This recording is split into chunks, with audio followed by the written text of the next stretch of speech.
नमस्कार, मैं मनोज बिश्नोई और रेड प्लस न्यूज़ में आपका एक बार फिर से बहुत बहुत स्वागत है। बाड़मेर, जैसलमेर और बालोतरा पट्टी के विधानसभा नहीं लोकसभा चुनावों के बारे में मैं चर्चा कर रहा हूं। आप जागरूक नागरिक हैं तो चैनल को सब्सक्राइब करें, देश और दुनिया तक जरूर पहुंचाएं। आलम नगरी धोरीमना के खेल मैदान में स्थित हूँ और उम्मीदवार राम बेनीवाल का यहाँ पर रोड शो और उनकी जनसभा है। वो अभी उम्मीदवार राम बेनीवाल स्वयं उन जनसभा को संबोधित कर रही है। मैंने पूर्व के अंदर यहीं से एक वीडियो बनाया था, आपने उस एपिसोड के भीतर देखा होगा और आपने इस बात को समझने की कोशिश की होगी कि रविंद्र सिंह भाटी का भी यहाँ रोड शो था। लेकिन दोनों में तुलनात्मक अध्ययन की दृष्टि से अगर मैं देखूं तो सबसे पहली मुझे एक चीज़ नजर आई कि उम्मीदवार राम की जो भीड़ है रविंद्र सिंह भाटी के मुकाबले में थोड़ी सी ज़्यादा है।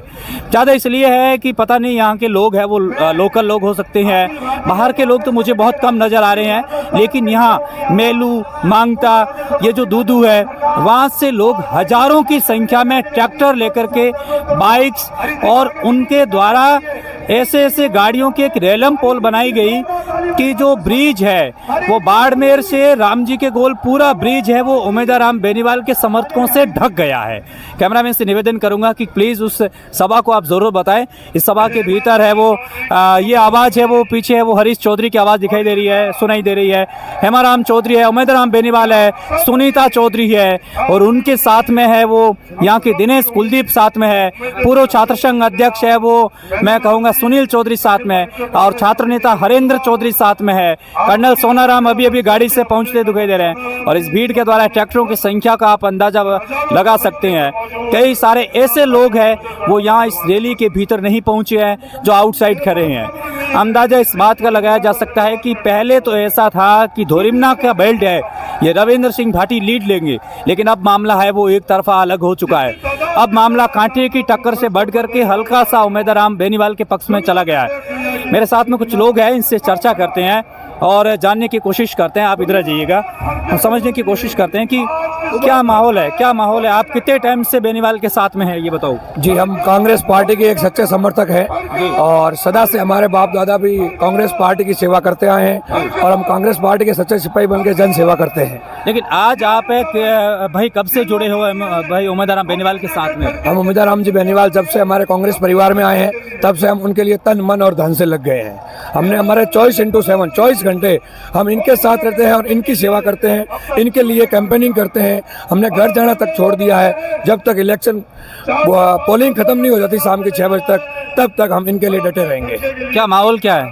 माहौल साहब एक तरफा माहौल है, कोई दिक्कत नहीं है। बीजेपी 2 भागों में बढ़ सकी है, आपको नहीं पूरी दुनिया को मालूम है कि बाड़मेर, जैसलमेर और बालोतरा की सीट पे बीजेपी कहीं रेस्ट में ही नहीं है, क्योंकि बीजेपी का जो बड़ा वोट बैंक था वो वन साइड रविंद्र सिंह भाटी के साथ चला गया है। पीछे रहा 20% वोट बैंक वो कैलाश चौधरी पकड़ पा रहे हैं। बाकी वन साइडेड कांग्रेस के प्रत्याशी माननीय श्रीमान उम्मीदवार राम जी बेनीवाल 1,20,000 प्लस वोटों से जीत रहे हैं। सबसे कौन सा बेल्ट है जहाँ पर उम्मीदवार राम बेनीवाल आगे रहेंगे? उम्मीदवार राम जी बेनीवाल मेरी सोच में सबसे ज्यादा बाइतू बेल्ट से 90,000 से 1,00,000 की लीड लेंगे और उसके बाद यदि कहीं से रहेंगे तो वो 2 विधानसभा है, गुड़ा मलानी और चौटन, यहाँ से वो 60-70 हजार की लीड ले रहे हैं। रविंद्र सिंह भाटी इस लीड को तोड़ पाएंगे क्या? कभी नहीं तोड़ पाएंगे साहब। फिलहाल के माहौल के हिसाब से यदि बीजेपी में एक बंदा कैंडिडेट खड़ा होता तो मामला टक्कर का होता, लेकिन अभी बीजेपी के दोनों कैंडिडेट ए टीम और बी टीम दोनों कहीं रेस में ही नहीं है। क्या आप इस बात को जानते हैं कि इस माहौल को बराबर रखने के लिए कर्नल सोनाराम की चुप्पी साधनी बहुत जरूरी है? वे कहीं ना कहीं उनके शब्द है वो नुकसान कर रहे हैं, मानते हैं बात को? नहीं, ऐसा कुछ नहीं है। कर्नल साहब का थोड़ा रवैया बात करने का, वो कर्नल से रिटायर्ड हो रखे हैं फौज से, तो उनका रवैया थोड़ा फौजी वाला है, तो वो आओ ताम में कुछ भी कह सकते हैं, लेकिन वो हमारे आदर्श है। जो वो बोलते हैं वो हमारे लिए सम्मानीय है, उनको हम कभी आगे नहीं लेते। वो कुछ भी थोड़ा बहुत ऊपर नीचे भी बोलते हैं, लेकिन वो हमारे लिए अच्छे हैं। जैसलमेर और सिवानों को लेकर के क्या वोट बैंक रहेगा आपका? जैसलमेर में जैसा कि आपने देखा होगा रूपाराम जी धंधे जो अभी कुछ ही वोटों से हार गए थे, तो वह 53% जो वोट बैंक था वो बीजेपी को मिला था और 5% अन्य को मिला था और 42% जो वोट बैंक है वो कांग्रेस पार्टी को मिला था। उस वजह से कांग्रेस पार्टी पिछड़ गई थी। लेकिन अब जब कांग्रेस के 2 भाग हो गए हैं तो 53 में 2 हो जाएंगे, 26, 26.5 मिलेगा।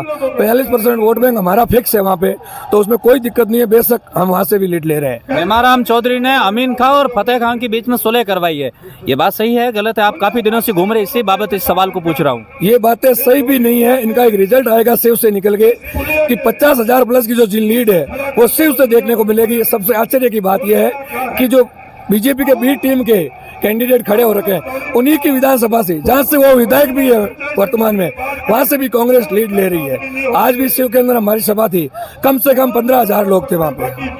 बाकी तो हम क्या बता सकते हैं शिव के बारे में, ये राजीनामे का ही एक संकेत है। इतने बड़े ट्रैक्टरों की संख्या, इतनी बड़ी संख्या में लोग, क्या संदेश है आखिरकार कि जीत पक्की है या फिर अभी भी कुछ सस्पेंस है? ये तो जनता को भी पता है, मैं तो एक कांग्रेस का छोटा सिपाही हूँ, क्या बता सकता हूँ। लेकिन आप जो भी दूर दूर तक भीड़ और साधन देख रहे हैं, दुनिया खर्चा करती है, पैसे देती है, भाड़ा देती है, डीजल भरवाती है, लोग नहीं पहुंच सकते, लेकिन ये अपने मन से इतने साधन आए, कम से कम आज लाखों रुपए का खर्चा हुआ है, सब अपने मन से और अपने खर्चे से आए यहाँ पे। कि पूर्व में मैं आपको बता चुका हूं कि उमेदवार राम बेनीवाल का आज का ये रोड शो 3 भागों में डिवाइडेड था। मांगता के अंदर कुछ लोग ट्रैक्टरों के साथ में थे, उनके अंदर दूधू में लोग थे, और धोरिमना में अलग अलग जमावड़े पर लोग स्थित थे। यानी कि मैं 3 भागों में इनको बांट सकता हूं। लेकिन जब धोरिमना में ये रोड शो पहुंचा तब सारी चीज एक हो गई थी, ट्रैफिक व्यवस्था रुक गई थी, और बाड़मेर से राम जी के गोल स्थित से यहाँ पर इस तरीके से एक लंबी लाइन के साथ में आए, घर घर उम्मीद बोले, उम्मीद बेनीवाल जिंदाबाद के नारे और गानों पर थिरकते बुजुर्गों की संख्या को देख करके अंदाजा ये है कि कांटे की टक्कर है। रविंदर सिंह भाटी को अपनी भीड़ को लेकर के पुनः आकलन करना पड़ेगा कि सस्पेंस बढ़ता जा रहा है, कहानी में ट्विस्ट अभी शेष है। आप देखते रहिए रेड प्लस न्यूज। बहुत बहुत शुक्रिया, बहुत बहुत शुक्रिया।